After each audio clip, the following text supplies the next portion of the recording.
তো সর্বপ্রথম আলোচনা করব স্টিভ অস্টিনকে নিয়ে। তাহলে কি এবার স্ম্যাকডাউনে ডাব্লিউডাব্লিউই আমাদের ছোট্ট করে ইঙ্গিত দিয়ে দিলেন যে এবার স্টিভ অস্টিন রেসলম্যানিয়া 41 আসতে চলেছেন।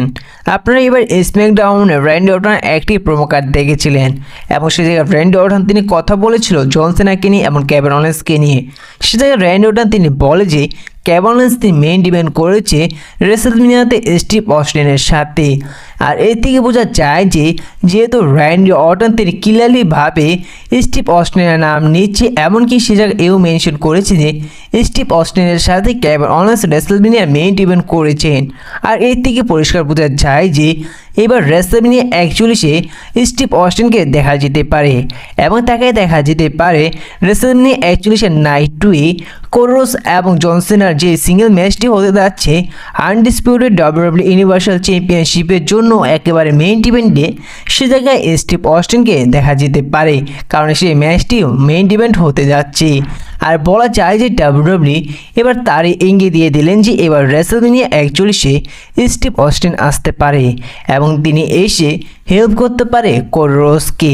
কারণ ডাব্লিউডাব্লিউ তাদের ছোট ছোট বিষয়গুলো পরবর্তীতে গিয়ে দেখা যায় যে সেই বিষয়গুলো অনেকটা বড় হয়ে যায়। আর এর থেকে অনুমান করা যায় যে যেহেতু এবার র্যান্ডি অর্টন তিনি এবার স্ম্যাকডাউনে স্টিভ অস্টিনকে মেনশন করেছে রেসলম্যানিয়া মেইন ইভেন্টটি নিয়ে। আর এর থেকে অনুমান করা যায় যে এবার স্টিভ অস্টিনকে দেখা যেতে পারে এবার রেসলম্যানিয়া 41-এ এসে কোরোসকে হেল্প করতে পারে এবং আক্রমণ করতে পারে জন সিনাকে এবং রককে। তো এই বিষয়ে আপনাদের কি মনে হয়? যেহেতু র্যান্ডি অর্টন তার প্রোমো কার্ডের মধ্যে স্টিভ অস্টিনকে মেনশন করেছে রেসলম্যানিয়া মেইন ইভেন্টকে নিয়ে, এমনকি তার প্রোমো কার্ডে জন সিনার কথাও বলেছিল, এই সমস্ত কিছু মিলে যদি বলা যায় যে তাহলে কি এবার স্টিভ অস্টিন রেসলম্যানিয়া 41-এ এসে যখন নাইট 2-এ একেবারে মেইন ইভেন্টে জন সিনা এবং কোরোসের ম্যাচটি হবে, সে জায়গায় স্টিভ অস্টিন এসে আসলে কি তিনি কোরোসকে হেল্প করতে পারে এমনকি তাকে রেসলম্যানিয়া 41-এ এই বছর কি তাকে দেখা যেতে পারে? এই বিষয়ে আপনাদের মন্তব্যটি অবশ্যই কমেন্ট করে জানিয়ে দিবেন। এবার আলোচনা করা যাক আর-ট্রুথকে নিয়ে। তো বর্তমানে আপনারা এই বিষয়টা ইতিমধ্যে জেনে গিয়েছেন যে যখন জন সিনা হিল টার্ন করেছিল সে সময় আর-ট্রুথ তিনি অনেকটা শক হয়ে গিয়েছিল এবং তিনি সেই সময় টুইটারে পোস্ট করেছিল এটি যা হচ্ছে এর মাধ্যমে তৈরি করা হয়েছে, কিন্তু তিনি বিশ্বাস করেন না জন সিনা তিনি হিল টার্ন করেছেন। এবং পরবর্তীতে আর-ট্রুথ তার যে টুইটার প্রোফাইল অ্যাকাউন্ট রয়েছে সেটি ব্ল্যাকলিস্টিং করে ফেলে এবং তিনি টুইটারে লেখে হোয়াই জন, মানে তিনি বোঝাতে চেয়েছে কেন জন সিনা হিল টার্ন করেছেন এবং তিনি এই বিষয়টা বিশ্বাস করতে চাইছে না।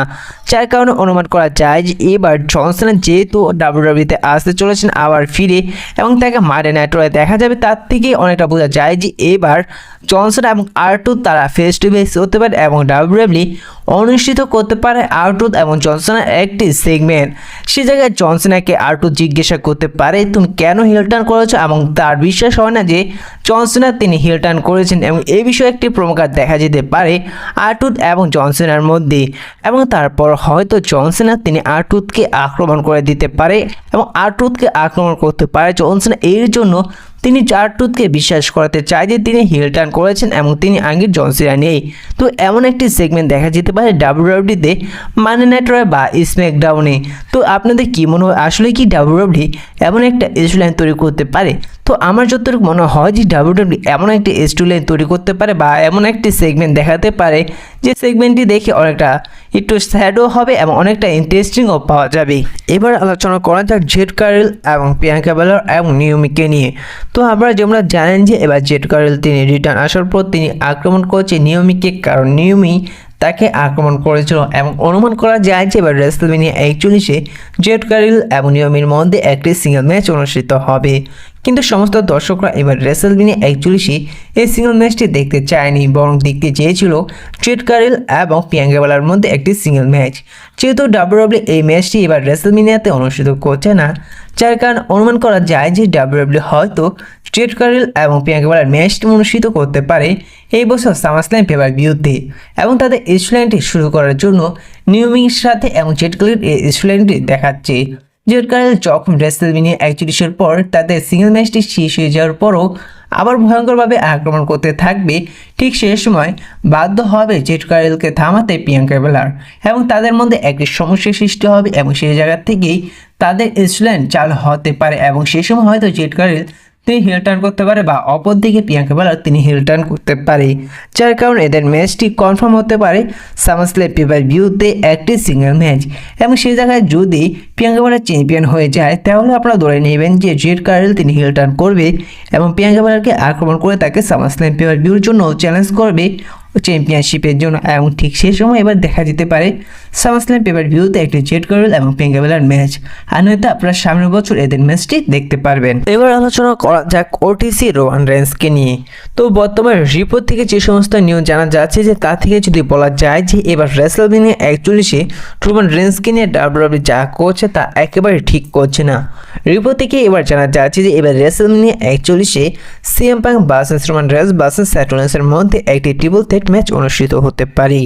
আর এই ম্যাচটি যদি ডাব্লিউডাব্লিউই রেসলম্যানিয়া 41-এ অনুষ্ঠিত করে আর কালকে মানি নাইট রয়ে সেথ রলিন্স এবং সিএম পাঙ্কের মধ্যে যে স্টিল কেস ম্যাচ হতে যাচ্ছে সেই ম্যাচটির মধ্যে আপনারা রোমান রেন্সকে রিটার্ন দেখতে পারবেন।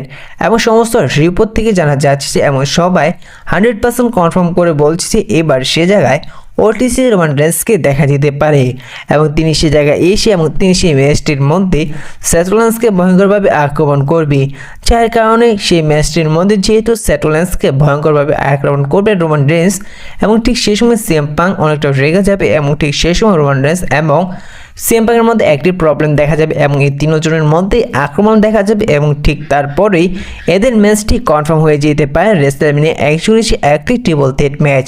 তো এই ম্যাচটি মেইন ইভেন্ট নাও হতে পারে, কারণ ডাব্লিউডাব্লিউ বর্তমানে রোমান রেন্সকে নিয়ে তেমন কোনো স্টোরিলাইন দেখাচ্ছে না এবং রোমান রেন্সকে নিয়ে আগে যে টেনশনটি করতো তেমনটাই এখন করছে না। তো রোমান রেন্সকে একেবারে ডাউন করে দিচ্ছে ডাব্লিউডাব্লিউ ধীরে ধীরে। তো এই বিষয়ে আপনাদের কী মনে হয়, এবার কি রোমান রেন্স রেসলম্যানিয়া 41-এ মেইন ইভেন্ট করতে পারে যে কোনো ম্যাচে? এমনকি কালকের মানি নাইট রয়ে ওটিসি রোমান রেন্স কি রিটার্ন এসে আক্রমণ করতে পারে সেথ রলিন্সকে? এই বিষয়ে আপনাদের মন্তব্যটি অবশ্যই কমেন্ট করে জানিয়ে দিবেন। এবার আলোচনা করা যাক জন সিনা এবং কোডি রোডসের ম্যাচটি নিয়ে যা হতে যাচ্ছে এইবার রেসলম্যানিয়া 41-এর নাইট 2-এর একেবারে মেইন ইভেন্টে আনডিসপিউটেড ডাব্লিউডাব্লিউ ইউনিভার্সাল চ্যাম্পিয়নশিপের জন্য। তাহলে কি এই জায়গায় জন সিনাকে 17বারের মতন চ্যাম্পিয়ন হতে দেখা যেতে পারে? দেখুন এবার জন সিনা তিনি হিল টার্ন করেছেন এবং বর্তমানে এই ম্যাচটির সিচুয়েশন এমন করে ফেলেছে যে বর্তমানে এই একটি কোডি রোডসের ম্যাচ হতে যাচ্ছে যে ধারণা করাটা অনেকটাই মুশকিল যে আসলে এই ম্যাচটির মধ্যে কে জিততে পারে। যদি বেটিং অর্স অনুযায়ী বলা যায় যে বর্তমানে বেটিং অর্স অনুযায়ী জানা যাচ্ছে যে এই ম্যাচটি জেতার জন্য ফেভারিট রয়েছেন জন সিনা। জন সিনা নাকি এবার কোডি রোডসকে হারিয়ে তিনি 17বারের মতন চ্যাম্পিয়ন হবে। তো এই বিষয়ে আমার যতটুকু মনে হয় যে ডাব্লিউডাব্লিউ বর্তমানে কোডি রোডসের উপর সমস্ত ফোকাস দিয়েছেন এবং কোডি রোডসকে বড় রেসলার বানানোর জন্য উঠে পড়ে রেখেছেন। তাকে দেখিয়েছেন ব্রক লেসনারের সাথে একটি স্টোরিলাইন যেটাকে ব্রক লেসনারকে হারিয়েছেন, এমনকি দেখিয়েছেন গত বছর রোমান রেন্সের সাথে স্টোরিলাইন যেখানে দেখিয়েছে রোমান রেন্স এত দিন টাইটেল রেন্টটি এন্ড করতে দেখিয়েছেন রকের সাথে স্টোরিলাইন, কিন্তু এবারও দেখাচ্ছে রকের সাথে স্টোরিলাইন। এমনকি কোডি রোডসকে হিল টার্ন করলে সমস্ত দর্শকরা কোডি রোডসকে হেট করবে, আর এরই কারণে এত বছর ধরে জন সিনাকে হিল টার্ন করেনি এবং জন সিনা লাস্ট টাইমে এসে তাকে হিল টার্ন করিয়েছে। বর্তমানে সমস্ত দর্শকরা জন সিনাকে হেট করছে, এত কিছু করছে, সমস্ত কিছুই করছে কোডি রোডসের জন্য এবং কোডি রোডসকে বড় রেসলার বানানোর জন্য ডাব্লিউডাব্লিউ এত কিছুই করছে। আর এর থেকে পরিষ্কার বোঝা যায় যে এবার বেটিং অর্স যাই হোক না কেন ডাব্লিউডাব্লিউ হয়তো কোডি রোডসকে এই বড় রেসলার বানানোর জন্য সে জায়গায় কোডি রোডসকে দিয়ে হারাবে জন সিনাকে এবং সে জায়গায় জন সিনা হেরে যাবে কোডি রোডসের কাছে এবং কোডি রোডস সাকসেসফুলভাবে তার আনডিসপিউটেড চ্যাম্পিয়নশিপটি রিটার্ন করে নেবে যা যেভাবেই হোক না কেন। তো এই বিষয়ে আপনাদের কী মনে হয়, এবার রেসলম্যানিয়া 41-এ আসলে কি কোডি রোডস তার টাইটেলটি হেরে যাবে? দেখা যাবে 17বারের মতো চ্যাম্পিয়ন হতে জন সিনাকে, নাকি সে জায়গায় জন সিনাকে হারিয়ে কোডি রোডস সাকসেসফুলভাবে তার আনডিসপিউটেড চ্যাম্পিয়নশিপটা রিটার্ন করে নেবে? এই বিষয়ে আপনাদের মন্তব্যটি অবশ্যই কমেন্ট করে জানিয়ে দিবেন। আর এই ভিডিওটা এই পর্যন্তই ছিল, দেখা হচ্ছে পরবর্তীতে নতুন কোনো ভিডিও নিয়ে, নতুন কোনো আপডেট নিয়ে। ভিডিওটি যদি ভিন্ন পরিমাণ আপনাদের ভালো লেগে থাকে অবশ্যই প্লিজ ভিডিওটিতে একটা লাইক করে দিবেন। আর এই ছোট চ্যানেলে যদি আপনি নতুন হয়ে থাকেন প্রতিনিয়ত রেসলিং সম্পর্কে আপডেট পেতে চ্যানেলটি প্লিজ সাবস্ক্রাইব করে দিবেন। তো দেখা হচ্ছে পরবর্তী ভিডিওতে নতুন কোনো আপডেট নিয়ে। ততক্ষণ ভালো থাকুন, সুস্থ থাকুন, ধন্যবাদ।